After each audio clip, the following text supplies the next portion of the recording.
Welcome to the Revenue Builders Podcast, a weekly show featuring B2B sales leaders and executives. Hosted by five-time CRO John McMahon and Force Management co-founder John Kaplan, the show goes behind the scenes with the people who have been there, done that, and seen the results.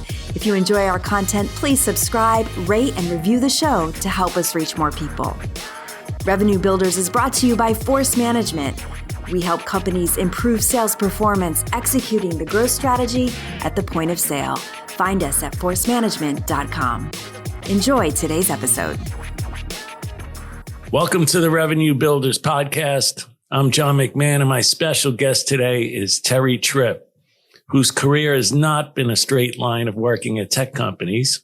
Instead, it's been a path across several go-to-market motions like B2B and B2C, along with some recruiting. So Terry started his career at NCR. Then he moved to PTC for 6 years, where he was the regional sales director. After PTC, Terry spent 8 years as a recruiter and owner at Management Recruiters International. After MRI, Terry decided to jump back into sales at Performance Assessment Network, then Delaflower, and then Select Minds, before joining BMC for 5 years as an area sales director. After BMC, Terry joined MuleSoft for 9 years, where he quickly climbed the ranks from regional VP to CRO, Chief Revenue Officer. Today, we find Terry Tripp is the Chief Revenue Officer of Tines, Tines, Tines. Welcome to the podcast, Terry. How are you, man? I'm doing great. Thank you. Looking good with that pink background. Hey, you got to sport the brand colors, man. Is that the brand colors? Yeah, check us out, man. We got pink, we got purple. We're everything that's like anti-traditional security space for what we're doing. Disrupting. There you go. That's why I wore yellow today, just for you. Hey, Terry, why don't we start by you giving us a quick overview of Tines? You got it. And by the way, thanks for having me. It's a privilege to be here. And thanks for the background. It's kind of a checkered background as I listen to you say it. So, man, little frightening here in playback mode. But listen, again, excited to be here. Tines, Tines. We are a early stage, high growth company. We are in the security orchestration, automation, and response market, SOAR space.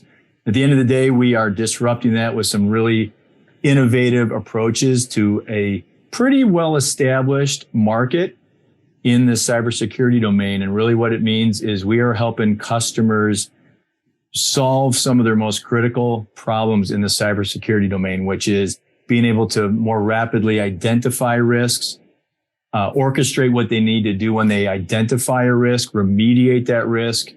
And so we're really helping them do things in a much more automated, efficient, scalable manner than what traditional approaches have been. So we're off and running. We're having a great time. Why don't you walk through that? What was that? SOARs again? Tell me what that stands for, and walk me through what that really means.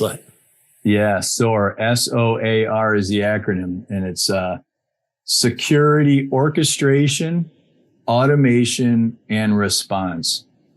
And so if you can imagine pretty much every organization out there, whether they be big, small, old, young, cloud native, or old established companies, including government sectors, everybody's struggling with a few different things that we help solve. One is obviously in cybersecurity, the surface area of the attacks is growing exponentially, right? And those organizations absolutely cannot find and hire enough security professionals to handle that. So as a result, they have a plethora of different technologies in their tech stack, dozens and dozens of different solutions in the cybersecurity domain.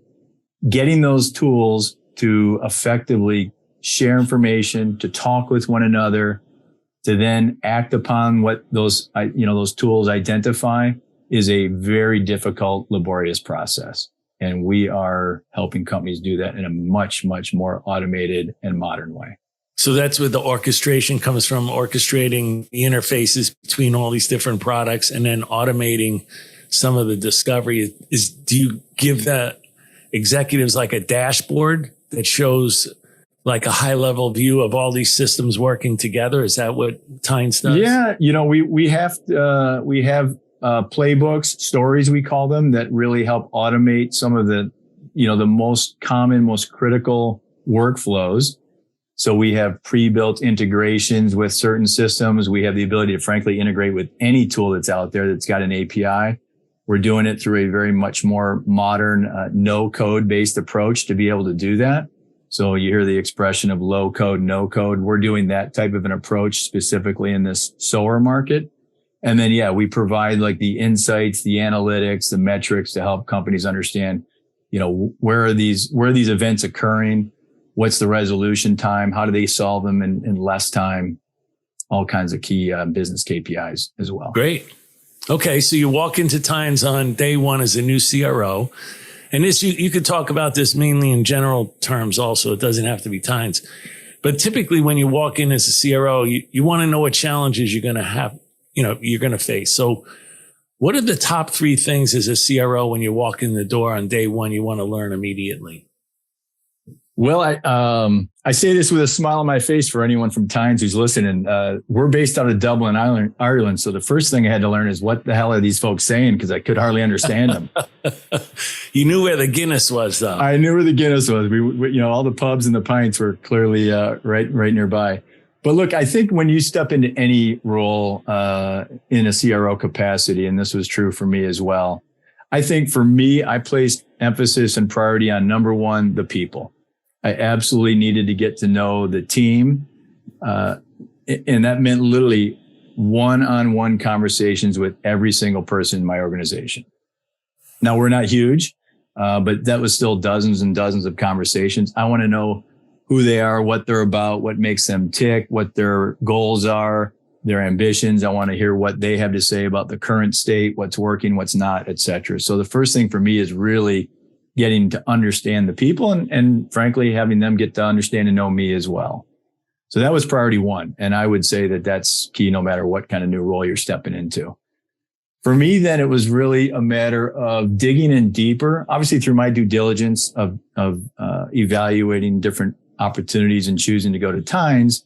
You're talking with customers and investors and things like that. But the next thing I want to do is kind of do a little bit of a deeper dive on what are customers really doing with our solution?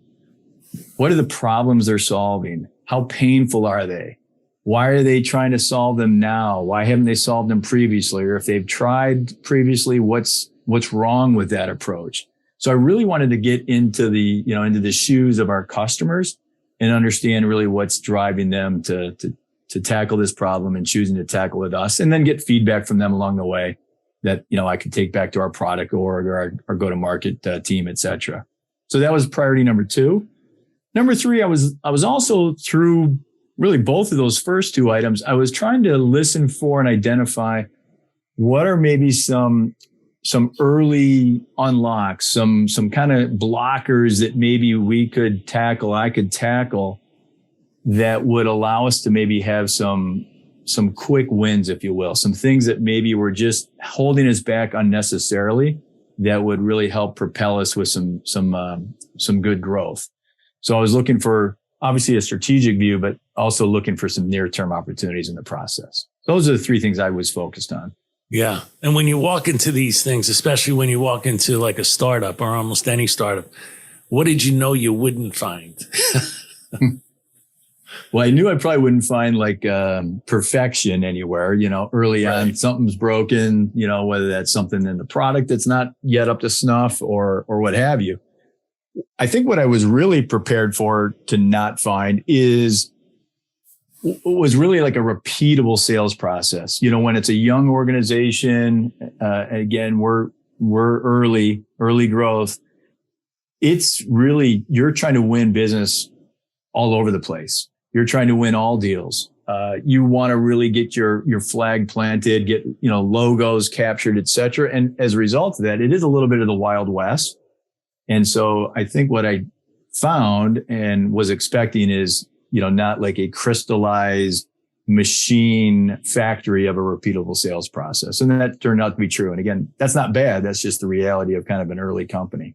No, it's really typical. Like you said, a lot of times you're first doing product market fit, and almost anything can happen at that stage. And then you're just trying to do deals, and you're trying to take anything you can off the street. And some people at that stage are like really artists. Some have their own sales process, but overall there's usually not a built-in, well-defined sales process with some discipline around it. So that's pretty typical that you won't find that, when you first walk into a startup. Yeah. So you did say that it's important to have a well-defined sales process. Tell me why you believe that's true.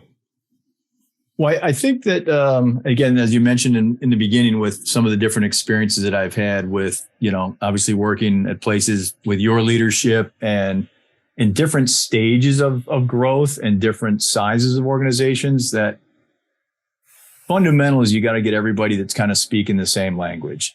You got to get everybody. And that doesn't just mean on the sales and the account teams. Ultimately, that means, frankly, the go-to-market org for sure. And beyond that, product org, et cetera. So one, I think, important part of a well-defined process is everybody understands what it means when a deal is at a certain stage, what it means when we use certain terminology as we're talking about deals and where they live, et cetera. I think as you get in the mode of trying to grow and scale, it becomes more important even because you've got to have that framework that everyone is anchored around. You've got to be able to know that best practices are being largely adopted and followed, no matter where you are, in the market or in the world, et cetera. And so it's really, I think, the lever that starts to propel the growth and the repeatability and kind of the best practices around the sales org. Yeah, I think it's also important for training. If you have a well-defined sales process, you kind of know where or what step or what stage of the sales process that some of your people are having a really difficult time. And then okay, if they're having a tough time finding a champion or getting an economic buyer meeting or something like that, you know exactly what to train them on. If you don't have a well-defined sales process, you can't really see any patterns. 100%. Absolutely. And I think the good thing about having that process, and if you've again got good, clear criteria for each stage that you can measure and really pay attention to, you can kind of marry what you're seeing at a little bit more of a macro lens, along with what you're hearing from the street, what you're experiencing when you're on calls with the team, or what you're hearing from your frontline managers or the SE org, et cetera. So it's a great way to kind of bring those two together and look for those enablement opportunities that probably aren't isolated. You find it somewhere, it's probably happening somewhere else, and it's an opportunity to kind of bring that enablement up to the org level as a whole. Right. You start to figure out what's working and what's not working. The other thing, especially in your job, is if you don't have a well-defined sales process, it makes it really difficult when you're talking to people to figure out what's my forecast. What am I going to forecast to the CEO? Yeah. 100% on that too. I mean, I think you've got to have things that that as you look across your deal portfolio, your pipeline, your current quarter forecast, next quarter forecast, that you have confidence that if you see certain deals that are at a certain point in that process, if we're, true to those criteria and the stages along the way, gives you a much higher degree of confidence and certainty in being able to predict and forecast that business.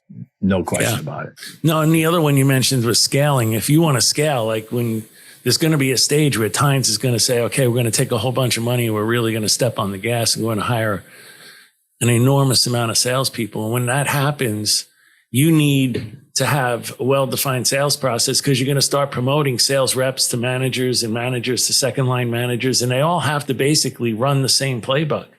If you don't, it's like helter skelter. It becomes really difficult to forecast, really difficult to understand what's going right, what's going wrong. How do I train people, enable people? You just can't put your hands or your fingers on what's going on when something does go wrong. Yeah, I agree. I mean, if you don't have that, like you said, you don't have that insight, you don't have that ability to kind of look across the org and see what's working and what's not.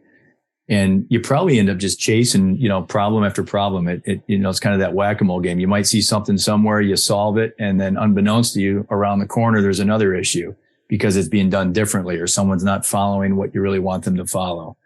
So it makes it a heck of a lot harder as a sales leader at whatever level to really kind of drive that consistency if you don't have that well-defined process.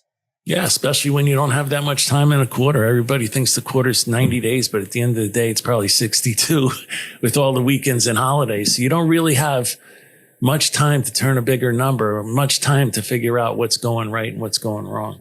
So it's really difficult. No doubt. Yeah. Now, as you think about the sales process, what do you think are some of the most critical steps or stages in the sales process to ensure success? Yeah, I mean, you could argue each stage is a critical and important stage, but in my opinion, it's really what I would say is the first third of the sales cycle. Let's call it stages 1, qualification, 2, maybe discovery, and 3, scoping or solutioning. I think that to me is the most important. I really feel certainly in a technology oriented sales motion, I think, and maybe outside of technology too, John, but I think that's where the deal is really won or lost, to be honest with you. I think, so much of what gets done in the first third of the sales cycle just tees up what's going to happen through the remaining 2/3. And the remaining 2/3 is frankly a validation, if you will, of what was accomplished in that first third. Okay, so let's go into some of those. So the first, you mentioned really 3: qualification, which I think you're really referring to whether or not you want to play or not in this account. And then discovery of the account, and then scoping, where you're starting to build a decision criteria, and you're starting to build, metrics around the customer's pain and what potential value that you can bring. So you want to go over a little each? Like, let's talk about qualification first. What do you like your people to do in that first stage, depending upon whether or not they want to play in the account? I think there's it's somewhat in my experience depends a little bit on the nature of the lead, if you will, the nature of the opportunity. If somebody's coming and knocking on our door, it's something that's more of an inbound. We probably have a slightly different qualification lens on that inbound opportunity. What's driving it? Why are they coming to us? Try to understand a bit more about the problem they're trying to solve. Certainly if we can uncover things around timing of their thinking about solving the problem, maybe again, funding or budget available for the project.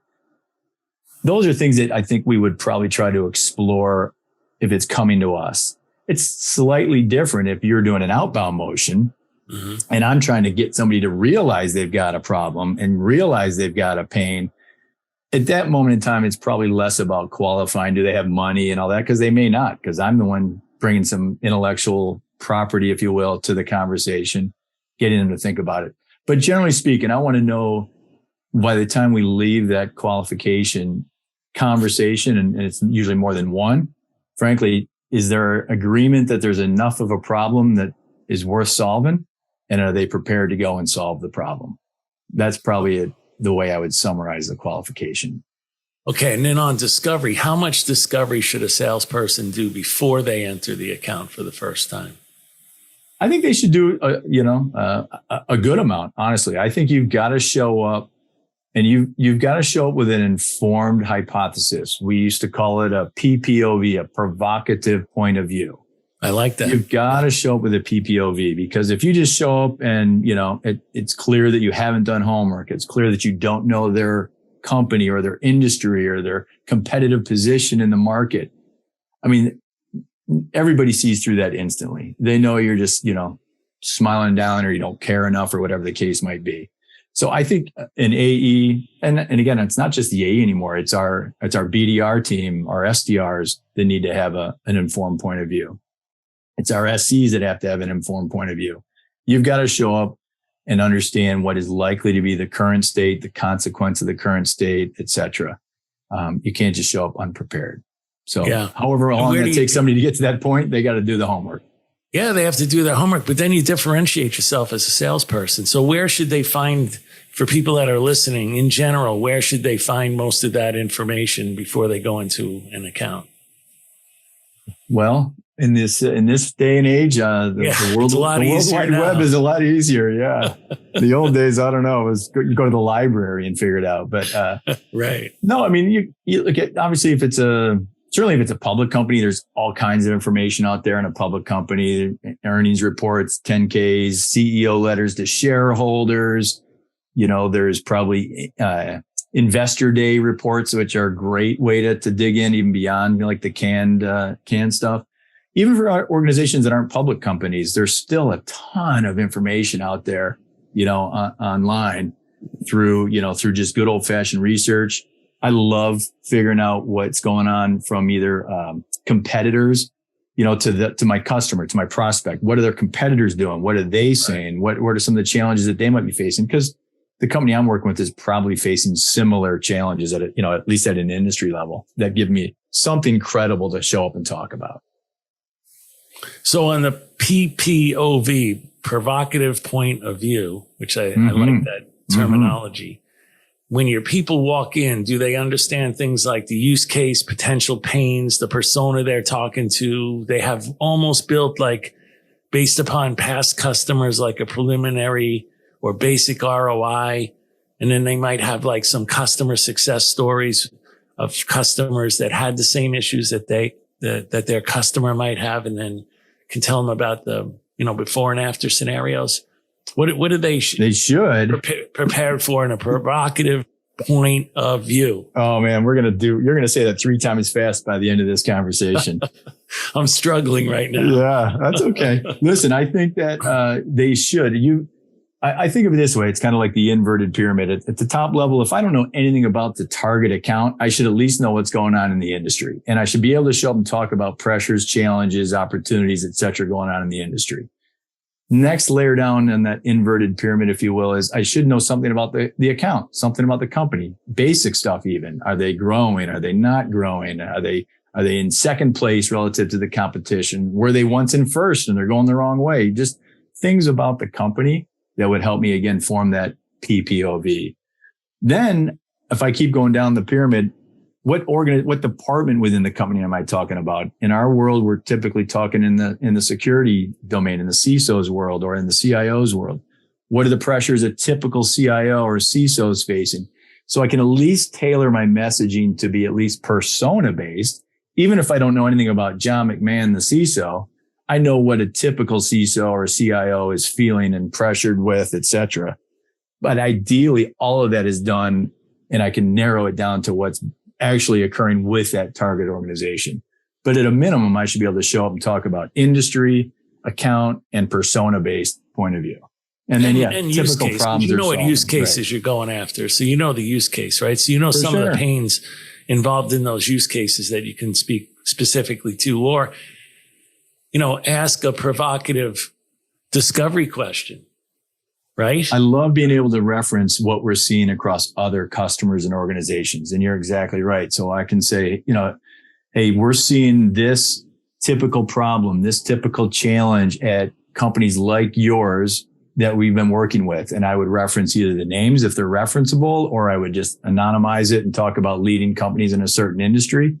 But being able to show up with, again, a credible point of view around the use case, the pain they're probably suffering from, and the consequence of that pain is a great way to really, again, bring your experience and credibility into the conversation. And hopefully that is what then opens up the dialogue, both in that meeting and then, multiple conversations from there. And in that dialogue, that's where you're trying to discover and maybe add, delete, change to some of the findings that you had before you walked in the door. Right. And then try to expand that discovery where you might now start to move, maybe not on the first meeting, but certainly on the second meeting, start to move into what you referred to as like the scoping stage, where you're starting to quantify some of that pain, quantify some of the benefits. Yeah, absolutely. Right. Because, if I can show up with some of those, again, hypotheses, the provocative point of view, odds are I'm probably going to be pretty close to correct given our experience and our knowledge of the space, and other customers. But if I'm not, it gives that prospect or that account an opportunity to correct me, frankly. Hey, Terry, we're not actually struggling with that.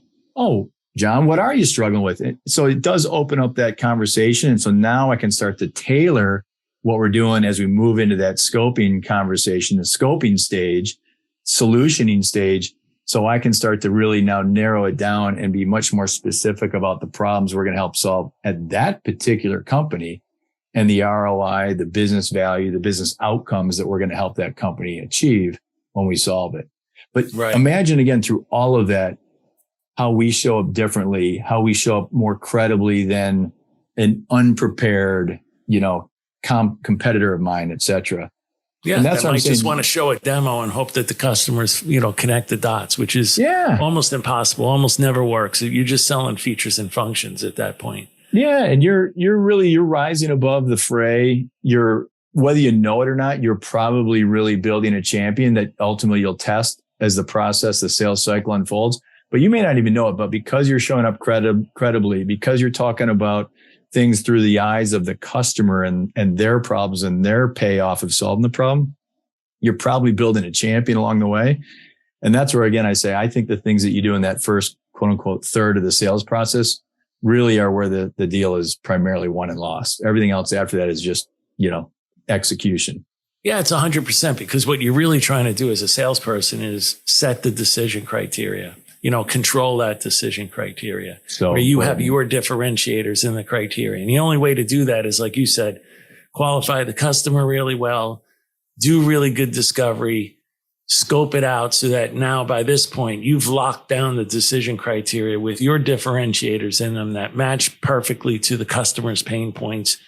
Hopefully you've built a champion at that point, and now you're doing what you want to do as a sales rep is start to lock out the competition. Absolutely. And again, the beauty of that, if you're doing it, effectively, doing it well, the customer, and I don't mean this in a manipulative way whatsoever, but the customer doesn't even realize that that's taking place. They don't necessarily even know that you're establishing what's important or not important, because you're linking it to their business problems. You're linking it to the payoff and the ROI that they're trying to achieve, or the how you're going to help somebody be happier in their job or whatever. And oh, by the way, the byproduct is we've locked out the competition. I've set the decision criteria. I've probably built urgency into the sales cycle, right? All those things are getting done. And then when it's the end of the sales cycle, I've got the data I need to go and put the hammer down, if you will, without them even realizing that we've got it. Right. Because when the competition then does come in, then they're constantly asked about, do you have this differentiator, that differentiator, which is already in the decision criteria? It's going to be pretty hard for the competition to change that. Yeah. And this, so you're locking out the competition. You've established what's important and why it's important to that customer. Again, I think what happens is you really do set the pace of the deal to a large extent, the urgency of it based on, again, how painfully you've made them realize the situation is and how uniquely qualified you are to solve it. I think when it gets to the quote unquote negotiation stage of the deals, of the sales cycle, the pressure you might feel from a negotiation and a discounting perspective is lessened because you've done a great job establishing value early on and you have the confidence to kind of hold your ground.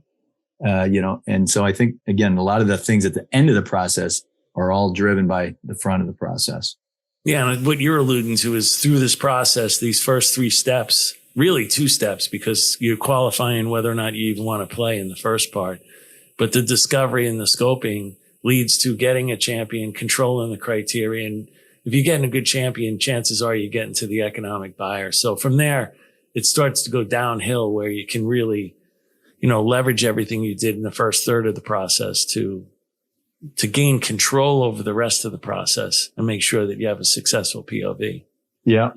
And I love that you said POV, to be honest with you. Obviously the industry normal term is POC, but I think at that point, it is the V, meaning validation versus, concept, because we're beyond conceptual stuff at that point. And it's really about validating everything that we've been talking about. We're validating that we can get them from current state to future state. We're validating those unique differentiators, those unique capabilities that we've talked about and have got them to agree are so important that they actually are done, that we can prove it. I think it's also ideal that you can not only prove and validate the technology and the solution, but in that POV stage, you're also validating the business side of it too, right? So you're gaining the agreement that yes, not only did that technology do what you told me it was going to do, and it's amazing and best thing since sliced bread. But on top of that, you're gaining the agreement that it's actually going to deliver the business value that you've been talking about as well. So it's really a POV of both technology and business. 100%. Yeah. That's where you are proving that you're going to bring value. In addition to, validating that your product actually works. So yeah, 100%. So let's go up a level to the top of the overall sales process, and talk a little bit about, conversion rates between stages. Do you look at those? Do you look at the velocity or the time between stages? And, what do you learn from understanding those types of, metrics, conversion rates, velocity rates, those types of things? Yeah. I do, and we do look at all that stuff. Just as a self-inflicted humor statement, because I've been around for a while. Back in the old days, you didn't have all the fancy metrics and analytics and all that to figure it out. You just kind of knew it somehow in your gut of what was working or not working. And fortunately, we've come a long way in that regard, and we actually have the ability to have some of those. But at the end of the day, it always goes back to the same thing. Do you have a champion? Did you lock down the criteria? Did you get to the economic buyer to set the criteria for the POV? Because if you don't, again, it goes back to your original point. If you don't do those things up front, it's just not good. The rest of the process is out of control. Yeah. And I've always thought, once you have that champion and have locked down that criteria, at least for me, I always felt like the sale moves from being unpredictable to predictable. Like I walk in, if you not in control, don't have a champion, don't know the criteria, every time you go to the account, it's something different. Mm-hmm. But once you have control over those things, everything becomes very predictable. Your life becomes manageable, Yeah. I could sleep at night.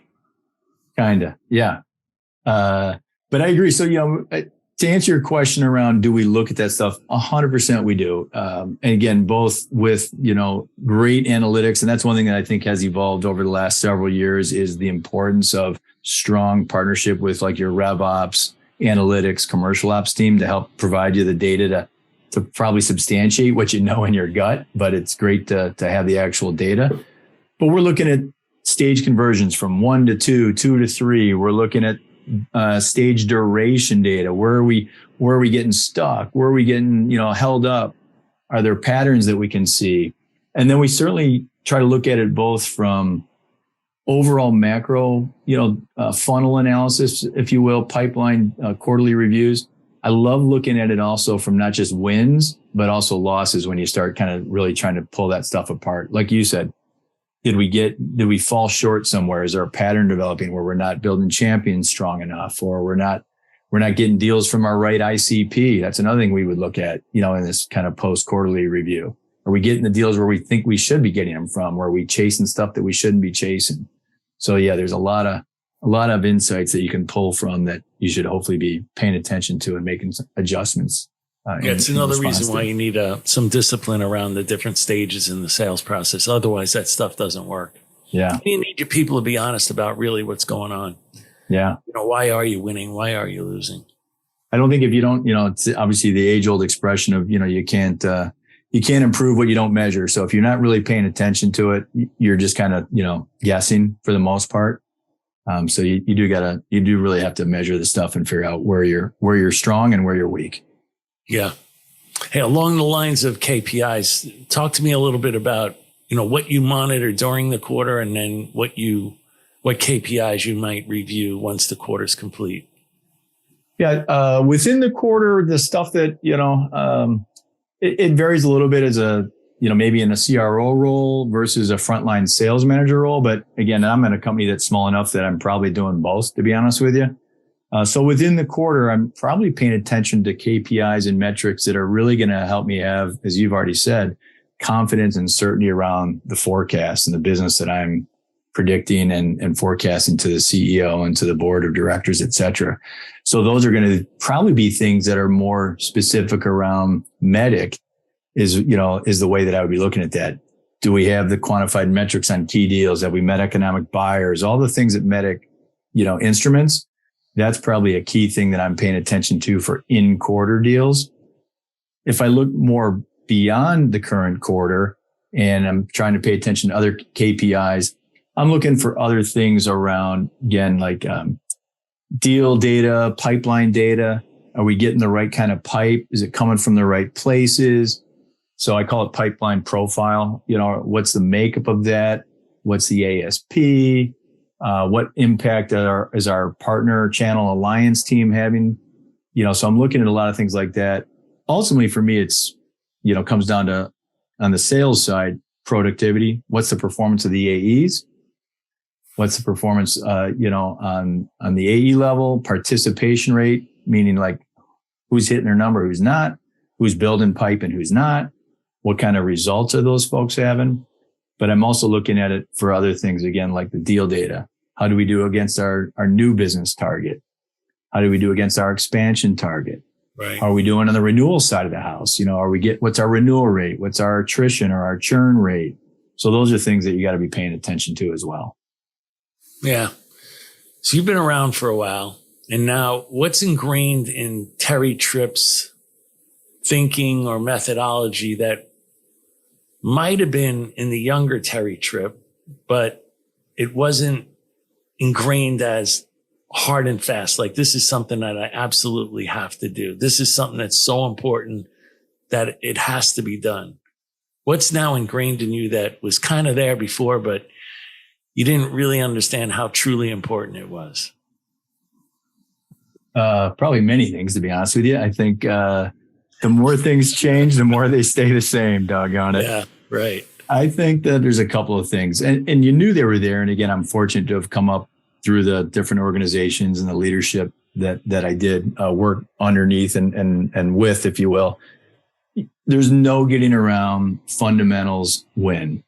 Doing the fundamentals well, mastering those exceptionally well. And that's everything from messaging and narrative and sales process fundamentals. So everything that you could put under the fundamentals category.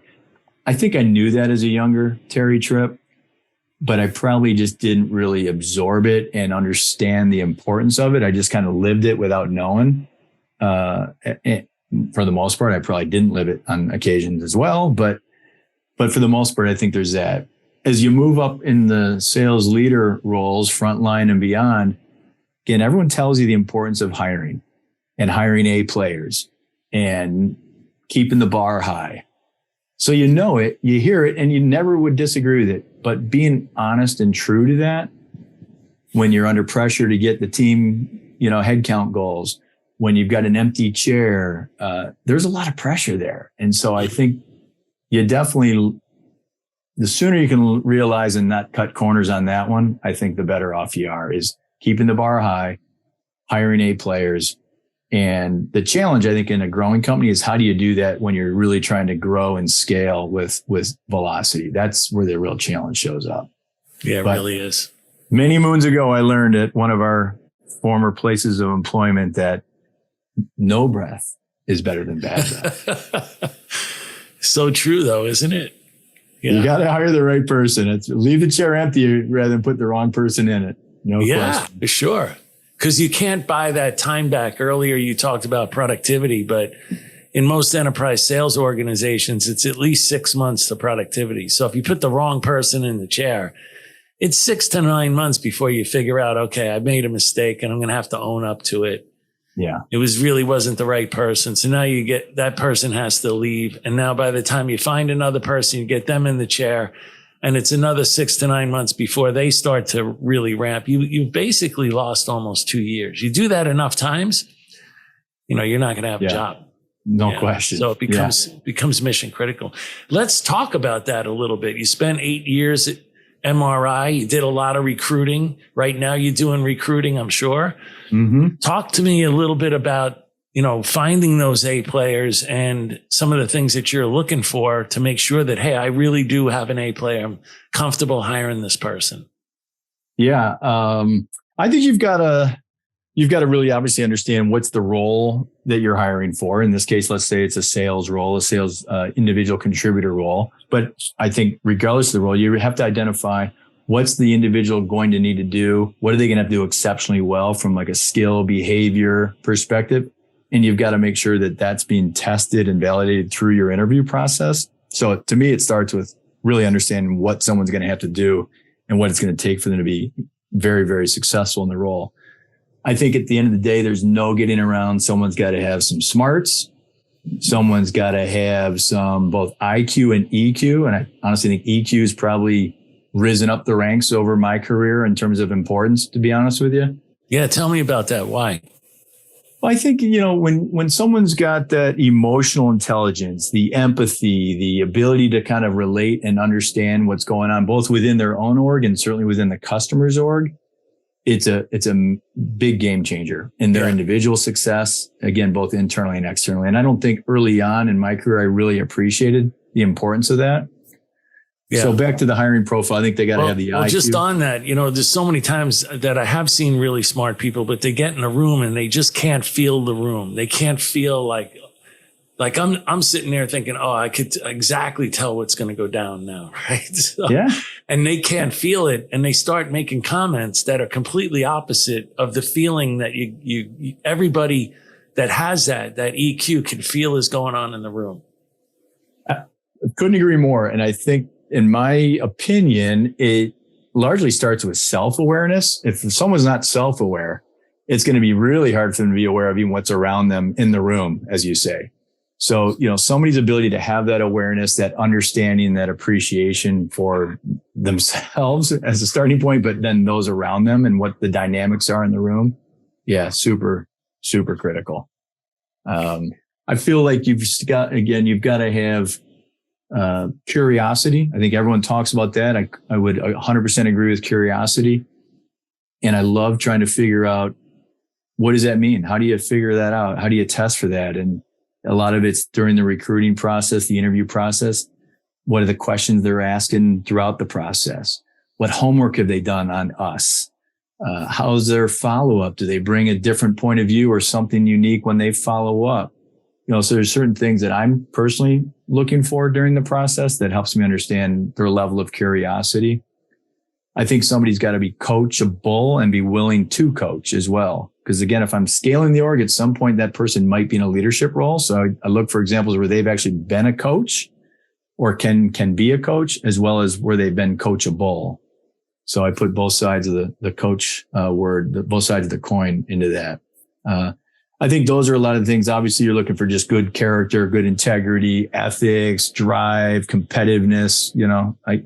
I can't put the fire in somebody. They got to have it themselves. All those are absolutely necessary, core fundamental characteristics. So true. So I had asked you about what's ingrained in your thinking and methodology. You talked about fundamentals and the importance of hiring, A players, but I didn't.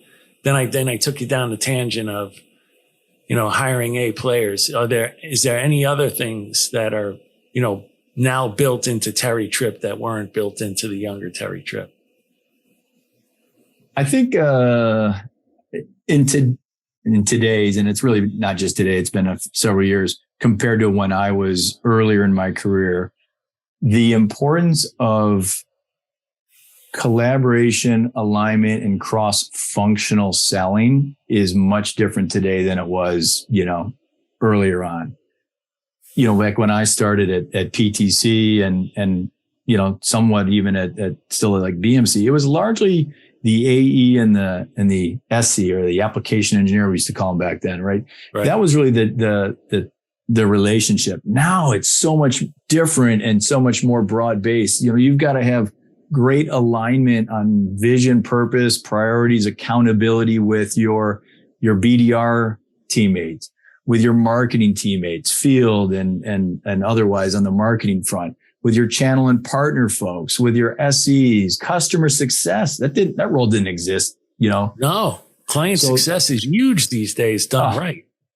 So the ability now to work effectively, with and through others internally, and then have that show up and manifest how you show up in the marketplace and in front of prospects and customers, I think is a big difference of Terry Tripp today versus Terry Tripp early on. How do you coordinate across all those different departments or stakeholders these days? How does Terry Tripp do it effectively? Probably poorly, but I would probably say everyone did it or does it poorly, but you try. I think, look, effective communication has to be one, but what is really, how do you measure effective communication? Yeah, I think, and it becomes more challenging as the organization grows and scales. At some point, that even that cross-functional team can sit around one table.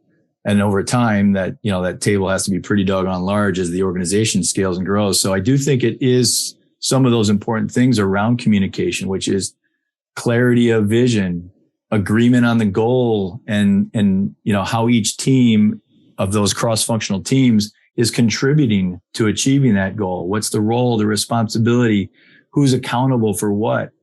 So there's certainly a lot that goes into it around alignment of vision, alignment of goals, and accountability. But I think then what shows up, which we did pretty well at my prior place at MuleSoft, which is having that operating rhythm, that operating cadence. Yes. Making sure that everyone shows up when they need to show up. They understand the purpose of showing up.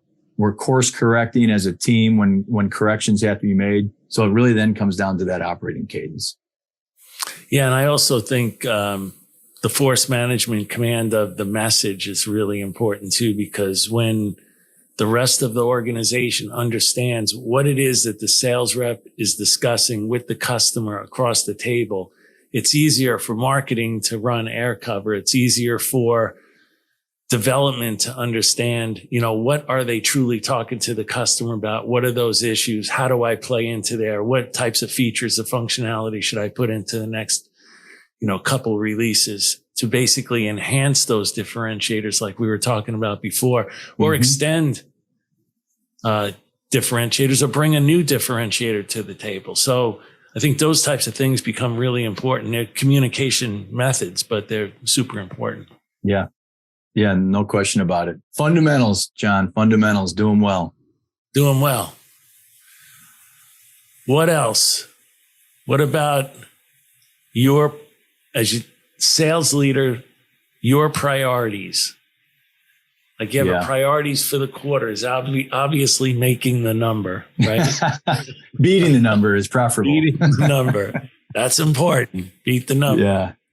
I think give me a couple other top priorities, just even 2 or 3. I love looking. One of the things that I've tried to emphasize with sales leaders that I'm, leading, that are part of the team in particular, I try to simplify things and come up with arguably probably corny little expressions or acronyms. I have got this thing that I call the 3 Ps that I try to get sales leaders to be focused around. Okay. And the first P is what I told you I started with when I arrived at Tines, which is people. Number one priority is people and everything that goes with that. That's hiring and recruiting the right people that we've spoken about. That's coaching and developing people. That's how do we onboard those people. That is helping people be the best they can be. And that also means performance management when performance management, needs to show up and finding a different role for somebody that may or may not be within the company, right? So everything that you would put under the heading of people is the first thing that I try to get our sales leaders to be thinking about. The second one, again, we've talked about it. It's really about the playbook, having a consistent, repeatable way of running the business. Mm-hmm. And if we can get people to subscribe to that and really believe it and own it, again, everything becomes not easy, but easier when we have that playbook and we actually execute the playbook. And the third one, I can't get away from the importance of pipeline. You could argue the pipeline is part of playbook. You could argue pipeline could show up elsewhere, but I think it's so important I make it its own P. So everything about pipeline. And, as you move higher up in the sales leadership ranks, you think about pipeline maybe more strategically, maybe more of like a general manager of your business than a frontline leader. But in any chair that you're sitting in, you've got to have a never ending eye on pipe. And is it the right pipe from the right places for the right use cases? So you're going to show up and win. Right. We've all seen the problem with having, a small pipeline, whether no matter what level it's at, the rep level, the first line, second line, third line, fourth line. People just start to hang on to deals because they don't have any other pipeline. So they hang on to deals and tell you all the reasons why it's going to close. Right. And disaster is imminent at the end of the quarter when they start dropping those deals out 2 weeks to go, 2 days to go, and then right at the last day of the quarter because they never were deals. They never were qualified. Why? Because they didn't have enough pipeline. So I had to talk about some deals. I'm going to talk about these deals and convince my manager that that's pipeline. And it's really not. It's not even the forecast. The forecast quickly turns into a hope cast in that scenario. Yeah. That's not good. That's not good. Yeah. We've all been there. Well, good, Terry Tripp. Thanks for doing been fun, this. Man. There's a lot of lessons learned along the way. There's one thing I'd love to share, if you don't mind, which is, I think, again, I think of some of the great leaders that I've worked with and for, yourself included, but many others. One of the things that I think I didn't realize I was doing early in my move into sales leadership, which was, at a fairly young age, to be honest with you, is I felt like I was just trying to be the manager that I was working for prior. I just tried to, mirror copy what that individual was doing. And I did that for a while, without probably even realizing it. And so if there's something that I would love to share and say it's a lesson that I've learned is you can emulate somebody, you can take best practices, but I don't think you should necessarily strive to copy somebody. I think you've got to be authentic. I think you got to be yourself. And in doing so, I think you'll grow a heck of a lot more because you'll figure out what your real strengths and areas of growth opportunity are versus, what somebody else's might be that you're just replicating or copying. But I think you also in that process, you really build such a stronger connection with your teams when they know that the real Terry is showing up, the real person is showing up, the trust, the credibility that comes with that. So that's one thing I'd say is, find somebody that can be a role model and a mentor, but you got to be yourself. Yeah, I agree with you. I've seen that happen in many organizations where people just aren't themselves. They're trying to copycat somebody that's up above them. It isn't authentic. It doesn't feel right. Everybody could feel it. It's like a Geiger counter. You can tell that person's just not being authentic. And, it just doesn't help anybody. Just be yourself, be original, be authentic. Cause people can feel that. And then, like you said, they'll gravitate more towards you as a leader. Yeah. I think that's really critical. Yeah. Thanks for bringing that up. A lot of people make that mistake. And it's not bad to have a mentor, but I've always felt like everybody is kind of like my role model in the sense that if you have a mindset of, I'm always learning, like I'm going to be a student of the game, then I can learn from Terry Tripp. I can learn from a rep when he's given him or her given a forecast. I can learn from the marketing people. I can learn from everybody. So I felt like I was always taking a piece of hundreds of people because they'd say something or do something. And I think, wow, that's brilliant. I got to try to put that in my playbook. Right. Yeah. So there could be some people that also only get mentored or only have one role model. And maybe that's okay. For me, it really didn't seem to work. I like to take the best of the best, if that makes sense. Yeah. Well, that's where I think, as somebody, if they can find opportunities to, either to make moves within their company to be a part of a different team or a different industry vertical, or to, maybe take over a different geography, et cetera. I think through all those different moves, they get exposure to different things and they can, again, see examples of what's working and what's not, and they can make it their own. So, that kind of broader base of exposure and experience can be super helpful for somebody too. 100%. Thanks for bringing that up. That was pretty big of you. Yeah. I love it. I get all kinds of little nuggets that, most people throw in the trash can, but I'm glad you liked one of them. We'll have to have you back on so you could share some of those tidbits with the audience. But Terry, thanks so much for taking your precious time on a critical day in your quarter to spend some time with me and the audience. Really appreciate it. Thanks. My pleasure, John. Truly, it's my privilege. It's an honor to be on this with you. And thanks for doing what you're doing. So many of us continue to learn, hopefully, and I love these myself. So thanks for inviting me, and it's been great chatting with you. Thanks, Terry Tripp, and thanks to everyone for listening to another episode of the Revenue Builders podcast. Thanks for listening to today's episode. Be sure to check us out at forcemanagement.com.